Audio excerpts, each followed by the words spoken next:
ছেলেরে প্রশ্ন করে, তোর কাছে তোর বউ বড় না আমি বড়? আছে না নাই? এটা একটা প্রশ্ন হইল। তোর বউ বড় না আমি বড়? দুইজনেই বড়। তা এক ছেলে সুন্দর উত্তর দিছে, আমার কাছে ভালো লাগছে উত্তরটা শুনে। এক মা প্রশ্ন করছে, তোর এতদিন আমি লালন পালন করে বড় করলাম, জীবন যৌবন তোর জন্য শেষ করলাম, আজকে বউ পাইয়া বউ তোর আপন হয়ে গেল। এবার ছেলে উত্তর দিছে, মা, আমার মুখ থেকে মা ডাক শোনার জন্য তুমি কি কষ্টটাই না করছো জীবনে।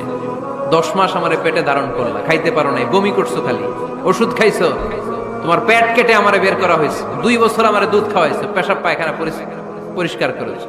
বয়স যখন 3-4 তখন তোমার আমি মা ডাকছি, এই মা ডাকটা শোনার জন্য তুমি এত কষ্ট করছো।